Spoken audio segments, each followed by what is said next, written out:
Yeah. Hello and welcome back to our YouTube channel Shikeshwar and Childcare Academy. In today's session of class 12, we are going to discuss again about the chapter that we have started in our previous session. The title chapter is A Room 10 into 8.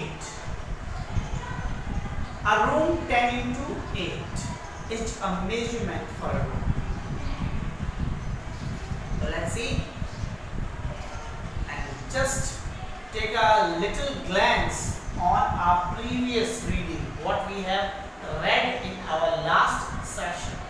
What were the value points, main points that we have read? Let's discuss it once again and then we'll move forward. Mrs. Malik suggested the storeroom should be bigger. Okay. What happened? When they were on the drawing room, on the table, the map was the architecture was explaining about the draft plan of their house, where Mrs. Malik again and again suggesting for a room that it should be a little bigger, this should be a little bigger, and she was pointing out a room which was near the kitchen, which actually used to be a storeroom. She used to tell it again and again. Then she told the architecture that for now they will use this room. If it is a little bigger, for now this room will be used as her mother-in-law's room. And after her, it will be used as a storeroom. During this conversation between Mrs. Malik and the architecture, her husband, Mr. Malik, was on on phone in the adjacent room. This man, the architecture, didn't seem to understand what she was saying. But after a while, her husband came back.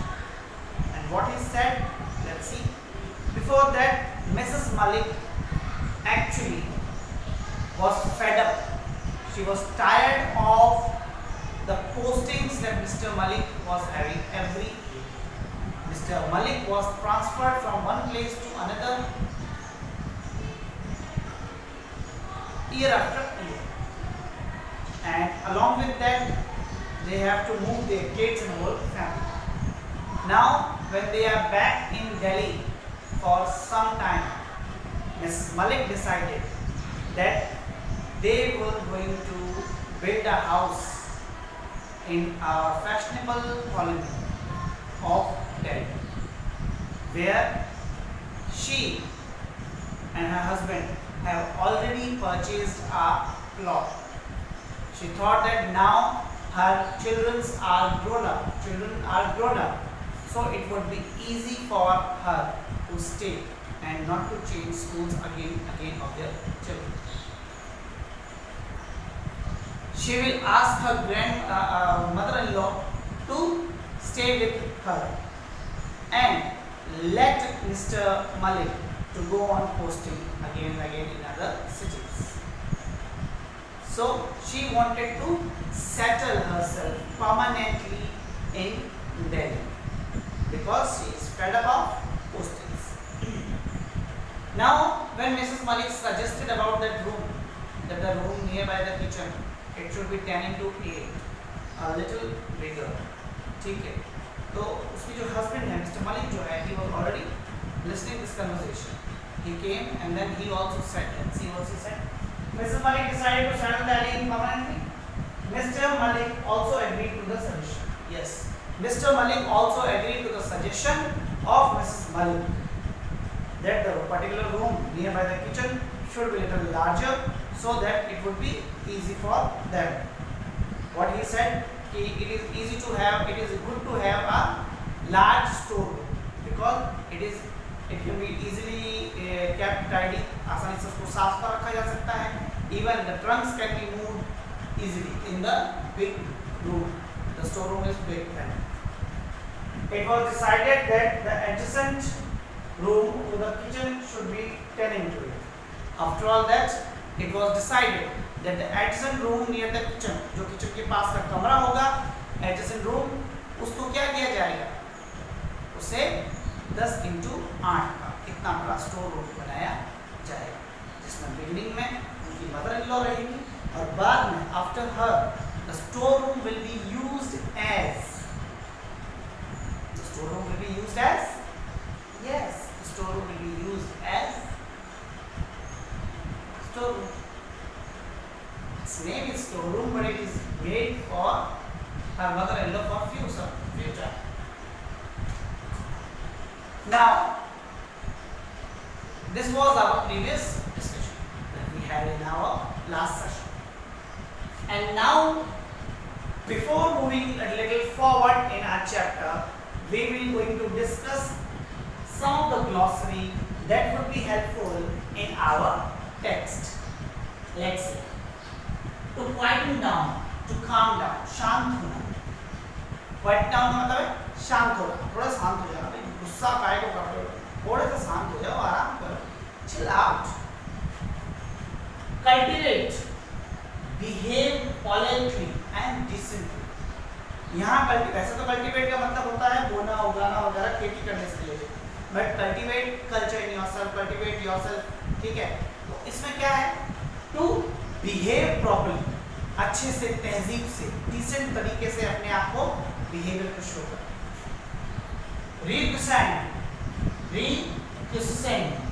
Demanded the use of, किसी भी चीज का जो use है उसकी demand करना, तो demand the use of.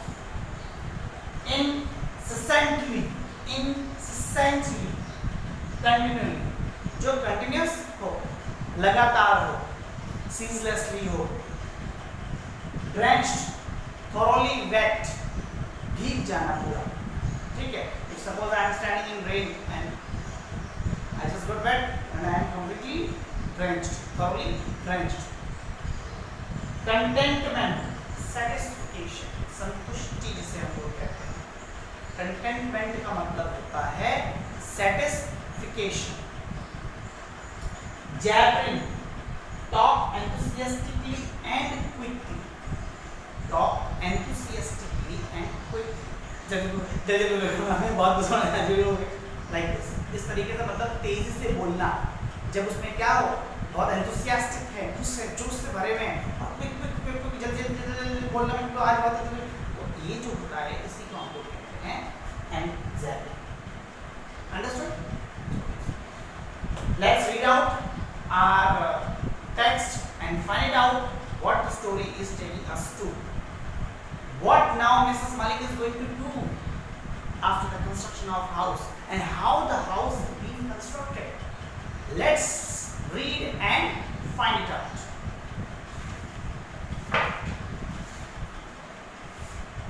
Page number 7, last paragraph. All the rest had already been provided for the plan, was submitted for approval to the corporation. Okay. बाकी जितनी भी आवश्यकताएं थी, जितनी भी नीड थी उस प्लान के लिए, वो सारी चीजें प्रोवाइड कर दी गई. और उनके प्रोवाइड करने के बाद उस चीज को, उस प्लान को, ड्राफ्ट को क्या किया गया, कॉर्पोरेशन, म्युनिसिपल कॉर्पोरेशन या जो भी कॉर्पोरेशन होता है उस कॉर्पोरेशन में दिया गया, चाहे जेडीए हो चाहे कुछ भी हो. क्यों दिया गया? For the approval. They will approve that yes this plan is good and you can make house on it. in every city, actually in every city, it is needed that whatever the house we are making, whatever the plan it is, it should have an approval from JDA or the government authority which is in watch at that region. Like if I am living in the city and if I want to make a house, I have purchased a plot somewhere in a colony and I want to make a house, I must have a approved plan from JDA. JDA means Jodhpur development authority जो है उससे, municipal जो corporation होता है उससे मुझे क्या चाहिए, उस प्लान को, उस ड्राफ्ट को अप्रूव करवाना पड़ेगा. और जब वो अप्रूव हो जाएगा तो ही मैं कंस्ट्रक्शन शुरू कर सकता हूँ, स्टार्ट कर सकता हूँ. Otherwise it is not possible for a person to construct a house. And if he does then it will be very problematic. Some people used to do it, but now Mrs. Malik took an untiring interest in the construction of the house. Mrs. Malik जो है वो उन्होंने क्या किया, untiring का क्या मतलब, वो बिना थके, ऐसा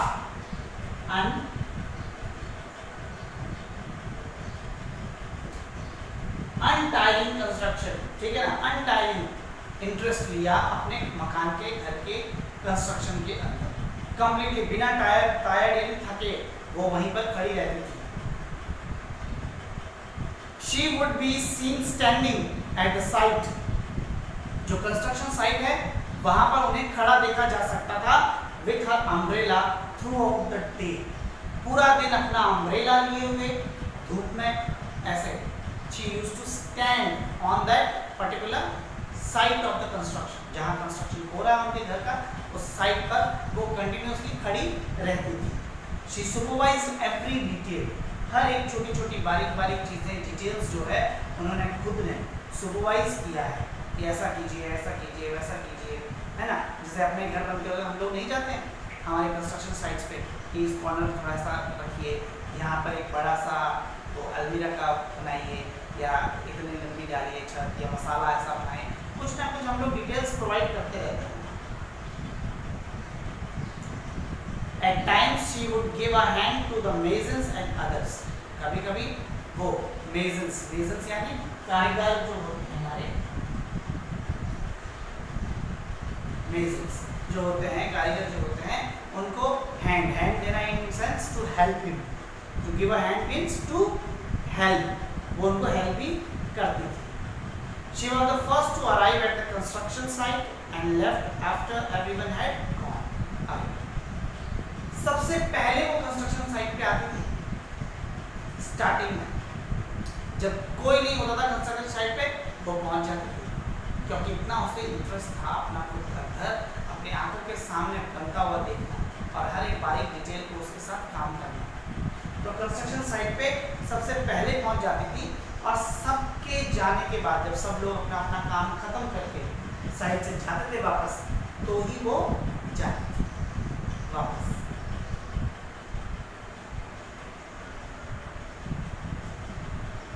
She ensured that there was no wastage of material and the labor did not idle about.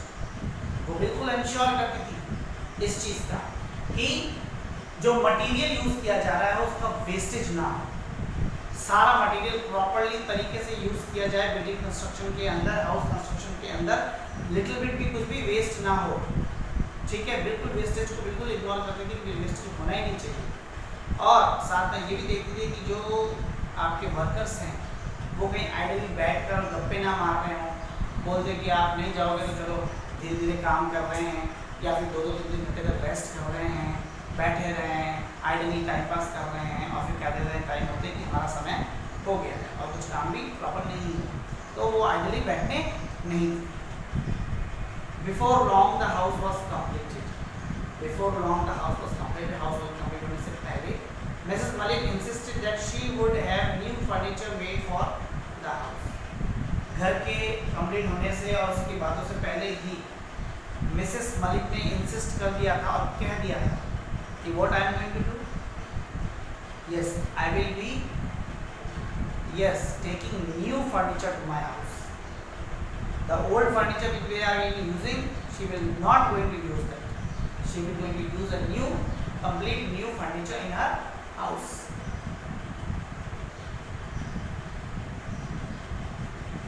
She would not let the old furniture enter the new house, not a piece of. एक भी piece जो है उस पुराने furniture का वो अपने नए घर में नहीं जाने देती थी। मिसेस मलिक जो थी उन्होंने खुद वहाँ खड़े रहकर पूरे दिन आराम से, धूप हो या बरसात हो, चाहे कोई भी मौसम हो, अपने साइट पर, कंस्ट्रक्शन साइट पर खुद खड़े रहकर, पर्सनली खड़े रहकर एक एक चीज़ को बारीकियों के साथ सारा काम देखा।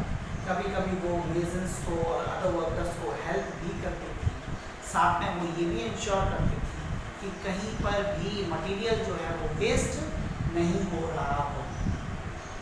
अगर कोई मटेरियल वेस्ट कर रहा है, खराब कर रहा है, तो वो बिल्कुल होने नहीं देती थी। अलॉन्ग विद दैट ये भी इंश्योर करती थी कि आइडली ना बैठा हो कोई भी वर्कर, ठीक है।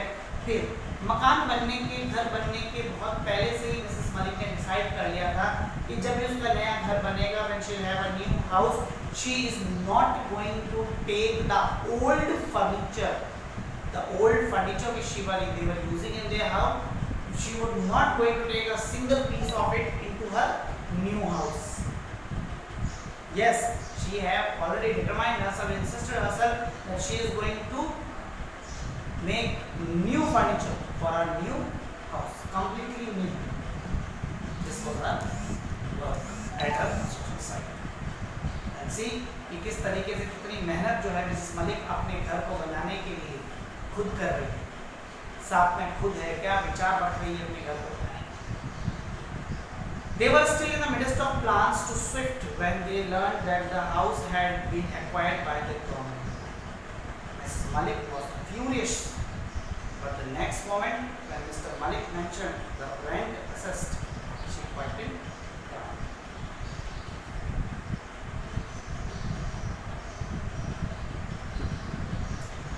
जब उन्होंने घर कंस्ट्रक्शन हो गया, तैयार हो गया, पूरा का पूरा बन गया, रेडी हो गया, तब उन्होंने वो उस प्लानिंग ही कर रहे थे कब हम लोग शिफ्ट होंगे घर के अंदर, किस दिन हम लोग घर में शिफ्ट होंगे, कौन सा टाइम रहेगा, सब कुछ वो डिसाइड कर रहे थे, वो प्लानिंग कर रहे थे। जो उस प्लानिंग की जब वो मिडस्ट में थे, बीच में थे, तभी क्या हुआ, यस उसी समय क्या हो गया था, ऐसी खबर आई उनके पास, मिस्टर मलिक ने कहा कि घर जो है गवर्नमेंट ने क्या कर लिया है, एक्वायर कर लिया है, सरकार ने एक्वायर कर लिया है। और इस बात को लेकर मिसेस मलिक बहुत ज़्यादा फ्यूरियस हो गई, बहुत ज़्यादा गुस्सा हो गई। क्या हो गई, furious, angry, she became very furious on this कि how anybody can acquire our house, how dare they, किस तरीके से ऐसे हो सकता है। She got very much, yes, very much furious. But the next moment जैसे ही मिस्टर मलिक ने ये बोला कि गवर्नमेंट हमें उस मकान का, उस घर का क्या देने वाली है, रेंट भी देने वाली है। क्या देने वाली है, रेंट भी देने वाली है। रेंट क्या होता है, किराया। रेंट क्या होता है, किराया, ठीक है। तो वो किराया भी देने वाली है, एक्वायर किया है। तो उसके बाद मिसेस मलिक थोड़ा क्वाइटेड डाउन हुई, शांत हुई। She started quieting down to calm down. While supervising the construction of the house, she had cultivated love for her neighbors and made friends in the house.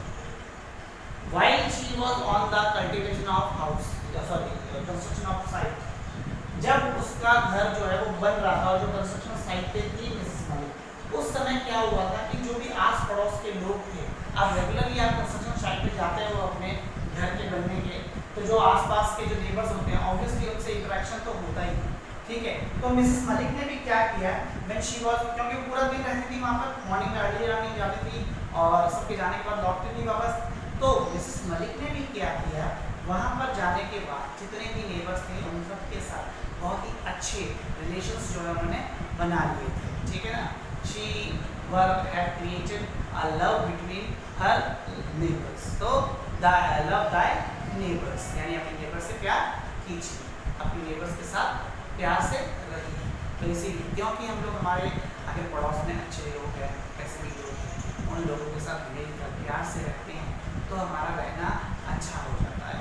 क्योंकि ज़रूरी है कि कॉलोनी के अंदर एक व्यक्ति जो रहता है तो उसे बहुत हार्मनी के साथ रहना चाहिए, एक दूसरे के बारे में सोच के रहना चाहिए।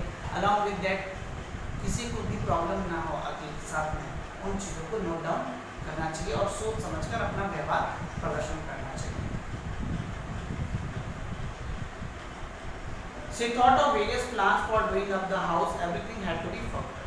अब जब उसका लव और अफेक्शन अपने नेबर्स का बन गया, उसके अलावा जैसे घर बन रहा था, then she started thinking of different type of designs, colors, everything like whatever, whenever we make a house, जब भी हम अपना घर बनाते हैं तो हम लोग भी सोचते हैं कि मेरे रूम का कलर ऐसा होगा, इस तरीके का फर्नीचर रखूँगा, ऐसा बेड लगवाऊँगा, ऐसे कर्टन्स लगाऊँगा। तो ऐसे बहुत सारे विचार जो है किसने किए थे, मिसेस मलिक ने किए थे। मिसेस मलिक ने ऐसे बहुत सारे सपने संजो रखे थे कि मेरे घर में ये होगा, वो होगा, ऐसी चीज़ें वैसी चीज़ें, सारी चीज़ें। बट नाउ अब क्या है, अभी सारे के सारे जो प्लान्स है उन्हें भूलने होंगे। Now she had to forgot, now she had to forgot, she had to forgot all her plans that what and how they are going to construct and भूलना पड़ेगा उन्हें सारे plans, क्योंकि house has been acquired by the government and we cannot go against the government. Then they were transferred from Delhi. अब उनका दिल्ली से क्या हो गया, ट्रांसफर हो गया। Mrs Malik was happy, Mrs Malik खुश थी। क्यों खुश थी, क्योंकि अब दिल्ली में रहना और दिल्ली के अंदर अपने ही घर में नहीं रह पाना, सबसे बड़ी प्रॉब्लम तो वो है। आप दिल्ली में रह रहे हो, आप अपने घर बनाया है, आपने मेहनत की है इतनी, और फिर उसी घर में आप रह नहीं पा रहे हो, तो वो सबसे ज़्यादा तकलीफ दे होता है। She would no more see her house, अब वो अपने घर को और नहीं देख पाएगी। Regret not being able to live in it and then thinking of the substantial rent feel concerned।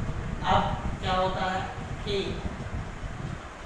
अच्छा है कि दिल्ली से चले जाएगी तो अपने घर को नहीं देख पाएगी, और घर को नहीं देख पाएगी तो जो रिग्रेट था कि वो अपने घर में रह नहीं पाई, अपने घर के कंस्ट्रक्शन करवाने के बावजूद उसमें रह नहीं पा रही है, तो वो चीज़ जो है उससे रिग्रेट तो होती है, मगर साथ साथ रिग्रेट यानी पछतावा,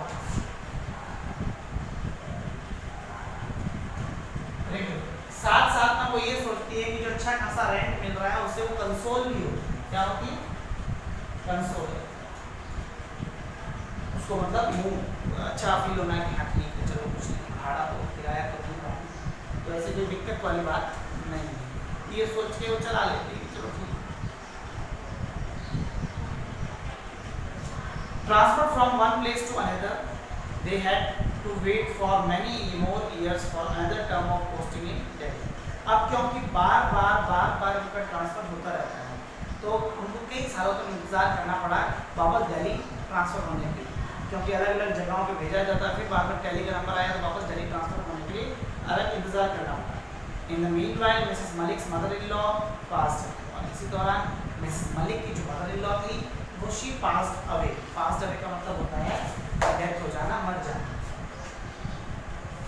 ये एक फ्रेजल वर्ब है भैया,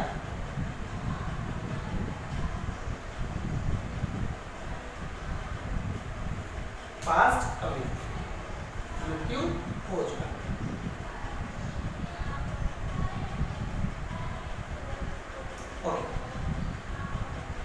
Their daughter had been married। Mrs Malik की जो बेटी थी वो भी काफी बड़ी हो गई थी, और उसकी भी क्या हो गई थी, शादी कर दी गई थी, उसका विवाह भी संपन्न हो गया था। In a way they were lucky that their house had been rented to the government। अगर एक तरीके से देखा जाए तो वो काफ़ी खुश थे, लकी थे। लकी होने का कारण क्या था कि उनका घर जो है वो रेंटेड था, किसको, गवर्नमेंट को, और गवर्नमेंट को रेंटेड होने की वजह से काफ़ी अच्छी रकम जो है उन्हें उस घर की मिल रही थी एज आ रेंट, जिससे उनकी बेटी के विवाह के अंदर काफ़ी मदद हुई। Private tenants are such a headache. एक तो प्राइवेट टेनेंट बहुत हेडेक होता है, उनके रोज कुछ रहता है। टेनेंट क्या होता है, किराएदार। टेनेंट क्या होता है, किराएदार।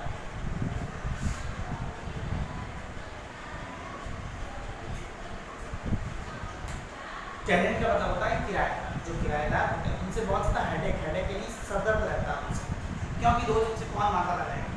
कभी कहते हैं आज रेंट नहीं, कल देंगे, परसों देंगे, और गवर्नमेंट में ऐसा नहीं था। फिक्स डेट होते ही आपका पेमेंट आपके अकाउंट में सबमिट हो जाता था। There is no end to their complaints and demands. अब प्राइवेट टेनेंट की जो कंप्लेंट्स होती है, जो डिमांड्स होते हैं, उनका क्या है, खत्म होने का नाम ही नहीं लेते। कभी ये करवा दो, कभी ये टूट गया, कभी वो हो गया, ये वो हम आपको पैसा दे रहे हैं तो आपको सुविधाएं देनी चाहिए, ऐसा वैसा करके बहुत सारा। And then they are more often than not irregular in the payment of. और इससे बड़ी बात कि जो प्राइवेट टेनेंट्स होते हैं वो इरेगुलर होते हैं पेमेंट्स के मामले में। Mrs Malik's house having been rescinded by the government. Mrs Malik का हाउस जो था having been reassigned by the government, the rent was credited to their bank account every month regularly। reassigned का मतलब मैंने बताया था डिमांडेड द यूजर, क्योंकि demand थी उनकी यूज उस मकान की, इसीलिए गवर्नमेंट ने उसको रिसाइन किया है और साथ में उसका जो अमाउंट था, जो रेंट था, वो हर महीने की फिक्स तारीख को उनके अकाउंट में क्रेडिट कर दिया जाता था, जमा करा दिया जाता था। डेबिट निकालना, क्रेडिट डालना।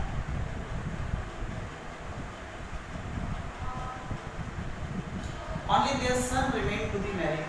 अब उनका एक बेटा था मिसेस मलिक का, सिर्फ उसी का ही विवाह, उसकी शादी जो है बाकी रह गई थी। बाकी उसकी बेटी की शादी हो चुकी थी, ठीक है, और जो उसकी ग्रैंड मदर थी वो पास्ट अवे हो गई थी, चल बसी थी। अब उसका एक बेटा जिसकी शादी करनी थी। Mister Malik thought that they would rather be done with it before he retired. Mister Malik ने सोचा कि बेटे की शादी भी क्या है, रिटायर होने से पहले पहले वो करवा दें completely before he retired. Their son had been married.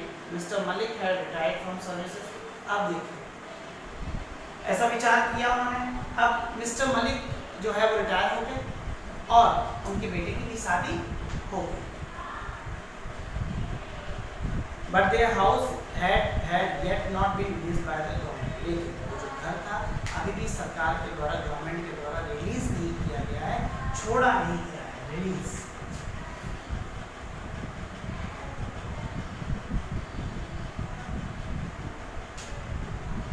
Still the house has not been released by the government because you know this thing, the government had acquired it for the requisition and on the demanded of use. Mr. and Mrs. Malik lived with their son and daughter-in-law in a rented house. Mr. और जो Mrs. Malik है वो दोनों lived in their अपने daughter-in-law और बेटे के साथ क्या रहते थे, rented house पे रहते थे, किराए पे हाउस पे रहते थे। Mr. Malik was still fighting with the government for the release of the house when he and mister Malik जो है अभी भी क्या कर रहे थे, गवर्नमेंट के साथ फाइट कर रहे थे, सरकार के साथ लड़ रहे थे कि मेरा घर जो है वो आप क्या कर दीजिए, फ्री कर दीजिए, मेरा घर जो है आप छोड़ दीजिए। उसमें केस जो है वो चल ही रहा था उनका, ठीक है। और उसी दौरान मिस्टर मलिक भी पास्ट अवे हो गए, उनका एंड भी आ गया, उनकी भी डेथ हो गई।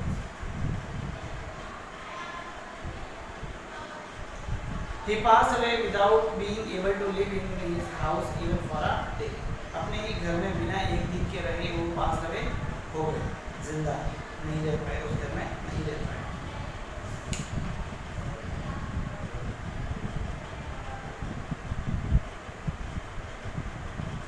Now within 3 months the house was de-requisitioned, ठीक है। अब 3 महीने मिस्टर मलिक के मृत्यु के 3 महीने के बाद इस घर को खाली कर दिया गया, डिमांड खत्म हो गई उसकी, उसका यूसेज बंद कर दिया गया और रिलीज कर दिया गया घर। Mrs Malik's daughter-in-law was a keener than Mrs Malik to shift to her own house.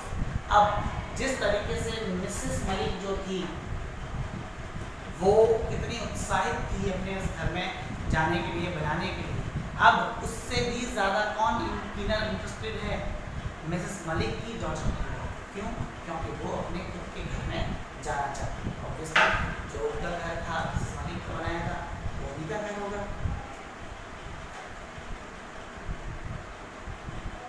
The moment they were restored the possession of house, जैसे ही उस हाउस का पोजेशन उन्हें वापस मिला, पोजेशन यानी अधिकार वापस मिला, she had it painted and polished and started setting.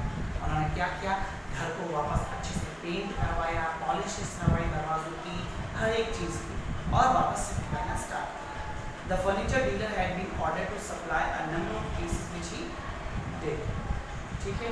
अब जो फर्नीचर डीलर है उससे कांटेक्ट किया गया, फर्नीचर डीलर को बोला गया कि इतने इतने पीसेस जो है तुम्हें क्या करने हैं, सप्लाई करना है, ये चीज़ें चाहिए, उन चीज़ों की डील की गई। They had to shift on Monday morning, अब मंडे मॉर्निंग को उन्हें शिफ्ट होना, but as they woke up, जैसे वो उठे, they found that it was raining, क्या पता लगा उन्हें कि बाहर बहुत ज़्यादा तेज वर्षा हो रही। The downfall was rather heavy, downfall था, जो बरसात थी वो बहुत तेज थी, बहुत ज़्यादा तेज थी। दे वेटेड एंड इंतजार पे इंतजार करते रहे। Then it was time for Mrs Malik son to go to office, फिर समय हो गया कि मिसेस मलिक के बच्चे को, जो लड़का है उनका जो बेटा है, उसके क्या हो गया, ऑफिस जाने का टाइम आ गया। It was decided they would shift in the evening. फिर ऐसा डिसाइड किया गया कि वो लोग अब क्या शिफ्ट होंगे, इवनिंग में शिफ्ट होंगे, इवनिंग की टाइम को अपने घर पे जाएंगे।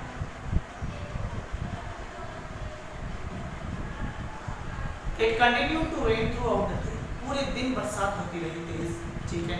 It was raining as heavily as ever in the evening also, evening में ही उतनी ही तेज बारिश थी। Monday being an auspicious day, Monday एक ऑस्पिशियस दिन था, तो Mrs Malik wanted to shift if they could. Mrs Malik की इच्छा थी कि अगर आज सोमवार है, सोमवार का दिन अच्छा होता है, ऐसा सोचना का ऑस्पिशियस दिन है, शुद्ध है, तो मंडे को ही शिफ्ट होने की उनकी पूरी चाहत थी, ठीक है। अगर हो सकता है अगर तो वो आज ही शिफ्ट होंगे।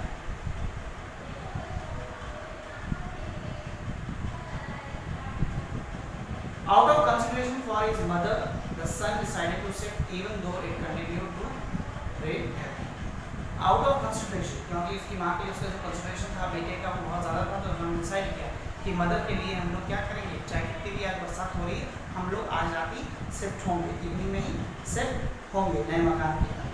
They sent for a taxi in addition to their car, own car, and made a formal move. उन्होंने एक टैक्सी बुलवाई, उसके अंदर कुछ अपने लगेज रखवाए, और एक उनकी कार थी ऑलरेडी, तो अपनी कार के अलावा टैक्सी बुलवा के उन्होंने मूव करना स्टार्ट किया। The rest of the luggage could be shifted later, उन्होंने सोचा कि बाकी का जो लगेज है उसको हम बाद में शिफ्ट कर सकते हैं। It was raining incessantly, it was raining incessantly and continuously without stopping.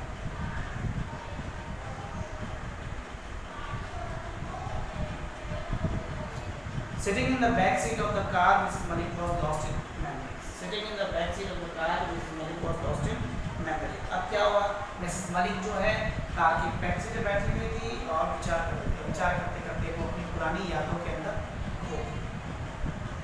तो आपने देखा कि किस प्रकार से मिसेस मलिक जो है इतना इंटरेस्ट के साथ उसने अपने पूरे मकान का कंस्ट्रक्शन खुद वहाँ साइट पे रहकर कंप्लीटली एक चीज़ को डेवलप करवाया, बनवाया, सब कुछ किया, नेबर्स के साथ लव, प्यार, अफेक्शन वाले रिलेशंस बनाए, और आखिरकार गवर्नमेंट ने इनके मकान को क्या कर लिया, यस, रीडिज़ाइन कर दिया। इस वजह से वो लोग रह नहीं पाए, लेकिन वो अच्छी खासी एक क्या मिल रही थी, रेंट मिल रहा था। अब उस रेंट के साथ उन्होंने अपनी बेटी की शादी कर दी, रेंट के साथ हेल्प से, ठीक है। बेटे की शादी भी हो गई, मिस्टर मलिक की जो ग्रैंड मदर थी, सॉरी मिसेस मलिक जो मदर इन लॉ थी वो एक्सपायर हो गई, मिस्टर मलिक भी एक्सपायर हो गए। अब वो लोग वापस दिल्ली थे, तो दिल्ली में आने के बावजूद अब उनको मकान में शिफ्ट होना था, तो 3 महीने लग गए। जब उन्होंने शिफ्ट होने की कोशिश की, भारी बरसात थी मॉर्निंग में, तो उन्होंने इवनिंग में डिसाइड किया, और इवनिंग में जब वो डिसाइड करके जब जा रहे हैं अपनी गाड़ियों के अंदर, तो मिसेस मलिक जो है पीछे बैठे हुए कुछ सोच रही है और अपनी मेमोरीज के अंदर खो चुकी है। तो आगे हम लोग बात करेंगे हमारे नेक्स्ट सेशन के अंदर कि और क्या होगा। Let's see some of the questions related to it. Who were engaged in the discussion of draft plan of the new house? Who were engaged? कौन था? Mrs. Malik and architecture. What did Mrs. Malik seem to insist upon? Mrs. Malik was seemed to insist upon the room to 10 to 8 size. What were Mr. Malik's views regarding the storeroom? Mr. Malik thought the storeroom should be quite bigger, so it is easy to keep them tidy, and it would be helpful for them to move the trunks easily. Why did Mrs. Malik decide to settle down in Delhi permanently? Mrs. Malik was fed up with the transfer and posting of her husband again and again, year after year, so she decided to settle in the Delhi permanently. What was the attitude of Mrs. Malik towards her mother-in-law? You have to tell us. Regarding furniture for the new house, everything had to be completed. What does the word everything here refer to?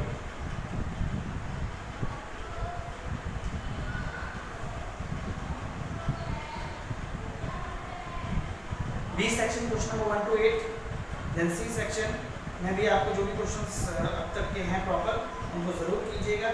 Start writing in your own language and send us the PDF of this. We will continue this chapter in our next session. Thank you. Have a good day.